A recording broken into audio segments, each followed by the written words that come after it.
భార్యకి ఇంతని చెప్పి నెలకి డబ్బులు ఇచ్చాక అది దేనికి దేనికి ఖర్చు పెట్టావు అని అడగడం క్రూరత్వం, భార్యని హింసించినట్లే అంటూ గృహహింస కేసు పెడితే దాన్ని తోసిపుచ్చింది సుప్రీంకోర్టు.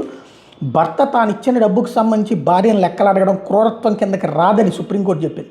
అమెరికాలో సాఫ్ట్వేర్ ఉద్యోగం చేస్తున్న భర్త, ఆయన కుటుంబ సభ్యుల మీద హైదరాబాద్లో ఉంటున్న మహిళ 2022 సరూర్ నగర్ ఉమెన్ పోలీస్ స్టేషన్లో నమోదు చేసిన ఎఫ్ఐఆర్ని కొట్టేస్తూ ఇచ్చిన తీర్పులో justice BV Nagarathna, justice R మహదేవన్లతో కూడిన ధర్మాసనం ఈ మేరకు అభిప్రాయపడింది.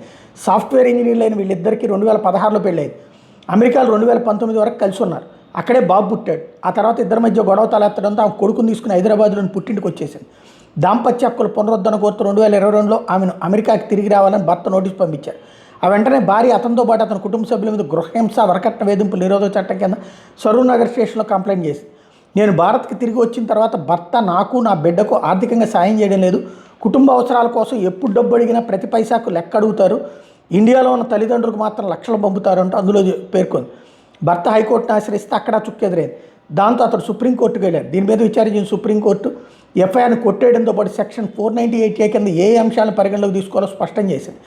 మహిళను ఆత్మహత్యకు పురిగొల్పేలా వ్యవహరించడమో, ప్రాణానికి ఆరోగ్యానికో భౌతికంగా మానసికంగా తీవ్ర హాని తలబెట్టడమో, డబ్బు ఆస్తుల కోసం మహిళను వ్యక్తిగతంగానో లేదంటే ఆమె సంబంధికులను వేధించడమో మాత్రమే ఐపీసీ సెక్షన్ 498A ప్రకారం క్రూరత్వం కిందకు వస్తుంది.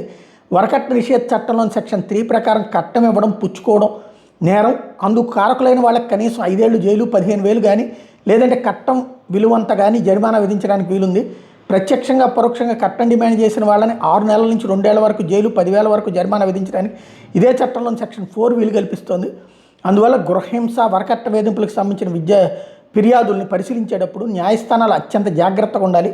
ఈ కేసులో భర్తపై మహిళ చేసిన ఆరోపణలను ఎట్టి పరిస్థితుల్లోనూ క్రూరత్వం కిందకు పరిగణించడానికి వీల్లేదు. భర్త లెక్కలు అడగడం క్రూరత్వ నిర్వచన పరిధిలోకి రాదు.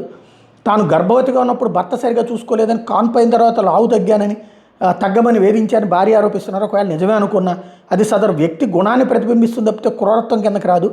ఎఫ్ఐఆర్లో భార్య చేసిన ఆరోపణలు నిరాధారంగా ఉన్నాయంటూ ధర్మాసనం తేల్చి చెప్పింది.